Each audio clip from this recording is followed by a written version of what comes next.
My name is Dr. Alisa Ballard Lin. I am an assistant professor at The Ohio State University.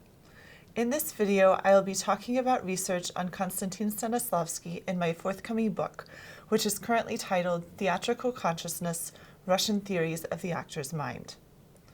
I'll begin with an overview of the book for context. The book focuses on a particular phenomenon in Russian theatrical culture of the early 20th century, a fascination with the mind, and in some cases the spirit or soul of the actor and spectator, and a fascination with consciousness, perception, and phenomenology in theater. I examine efforts in the Russian theater from around 1900 through the mid-1930s to stimulate, train, imagine, and ultimately understand the actor's as well as the spectator's mind, indeed, the human mind and self more broadly. The theatrical theory and practice at the center of this study view the human mind as an individualized, living, cognitive affective experience whose qualities cannot be fully quantified in data or schematized as a biological machine. This theory and practice seek to appreciate and to capitalize on the philosophical and psychological complexities of the human figure engaged in theatrical performance. The Russian theater's turn toward the mind owes much to the closeness amongst philosophy, psychology, science, and the arts in this era. In a natural result of this closeness, the theater in turn propelled developments in Russian psychology and philosophy, as key thinkers from those fields, Lev Vygotsky and Gustav Schmidt in particular, discovered in it an instructive model of human perception and cognition. The era's focus on the mind diminished with the Soviet state's insistence on materialism by the mid-1930s, which steered the arts more firmly toward the principles of physiological psychology.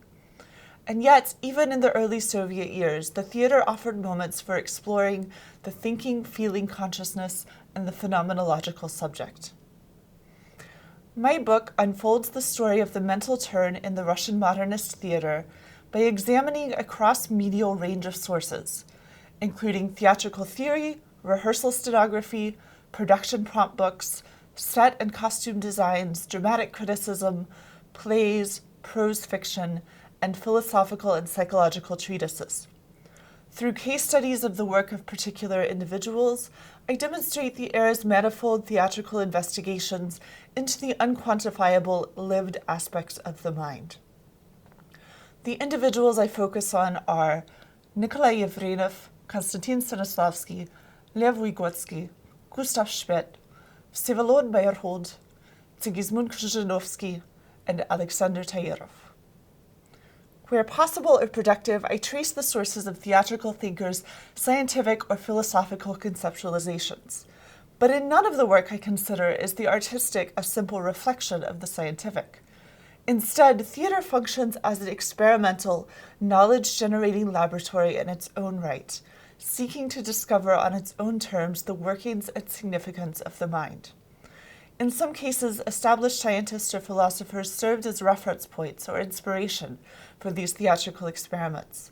But in most cases, modernist theater thinkers ventured into their own conceptual territory, even prefiguring the phenomenological turn in European and American theater of the mid-century, although the Russian modernists lacked a codified vocabulary to identify the phenomenological emphasis in their work.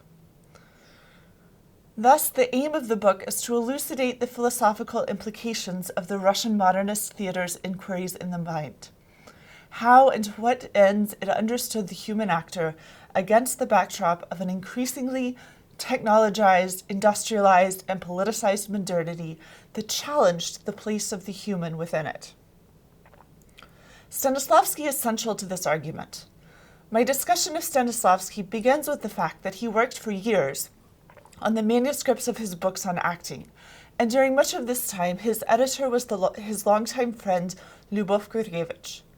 In a letter from Gurevich in April 1929, she expresses her worry that the manuscript, with its discussion of affective feelings and other psychological concepts, employed scientific terminology that its author did not properly understand. Gurevich writes that she has shown the manuscript to 3 psychologists for their opinion, and she lists them: Grigory Chelpanov, Vladimir Exemplarsky, and Lev Vygotsky. She says that they agree with her. All three are interesting and telling choices. Cholpanov and his student Exemplarsky both resisted the incursion of materialism into Soviet psychology and staunchly defended the study of abstract and intangible consciousness in the face of attempts to collapse psychology into reflexology and the physiological. Vygotsky's politics are more conflicted and strategic, but Vygotsky is an especially interesting person for Gurgevich to contact because he knew theater very well. Although Vygotsky would become internationally famous for his contributions in psychology of education and children's psychological development, he also wrote on theater from the beginnings of his adulthood, writing a university thesis on Hamlet, as well as numerous theater reviews and an article on the psychology of the actor that references Stanislavski. My chapter traces the parallel trajectories of Vygotsky and Stanislavski, speculating on the import of Vygotsky encountering Stanislavski's manuscripts in 1929. Vygotsky, in his experiences as a theatrical critic and spectator, used performance to think through the relation of the individual to society and to culture, and to develop an understanding of the mind's relationship to the body and its environment. Meanwhile, Stanislavski, hard at work on his system, continually made the actor's mental training and mental state a central component of performance, alongside, even inseparably from, the actor's body.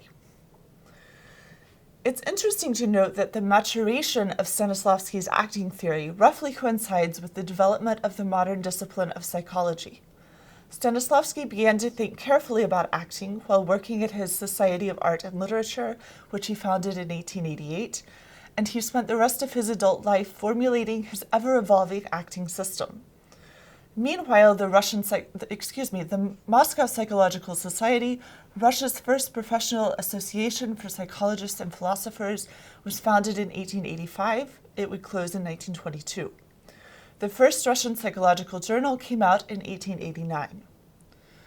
While these early Russian psychologists were seeking out a scientific and philosophical understanding of the human mind in order to deliver more accurate, precise, experimentally verified conceptualizations of human psychology, Stanislavski was working to eliminate declamation and exaggerated, conventionalized gestures on stage in favor of more sensitive, authentic displays of feeling.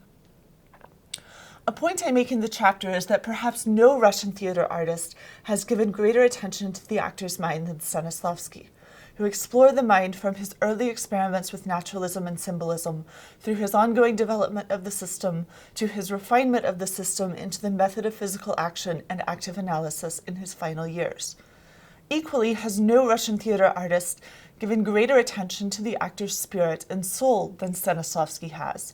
And here I'd like to reference Maria Shevtsova's landmark book, Rediscovering Stanislavski from 2020, which makes a detailed argument for the religious dimensions of Stanislavski's thought. The term spirit, duch, is as integral to the human being for Stanislavski as the mind or body. We cannot understand his sense of mind, or saznania, without understanding it too. In fact, we might say that Stanislavski's emphasis on the actor's mind and spirit in the theater constitutes the heart of his earth-shattering revolution in acting, which reverberates through all acting theories developed since. A vast array of scholarship has traced influences on Stanislavski's thought, from science to religion. My aim in my work is to examine the practical and philosophical implications of Stanislavski's conviction that the actor brings her whole self, body, mind, spirit, to performance. And I do this in part through comparison with the ideas of Vygotsky. Both Stanislavski and Vygotsky sought resonances and insights for their work in the other's field, theater or psychology. Both found their interests in consciousness and other more abstract philosophical and psychological matters restricted by the state. One potent resonance I demonstrate between Stanislavski's and Vygotsky's thought is the belief that the actor creates by and through the context of the performance. Both thinkers see the actor as extremely aware of themselves and their environment, creating something that is socially and culturally meaningful or purposeful, but also specific to themselves. Thank you.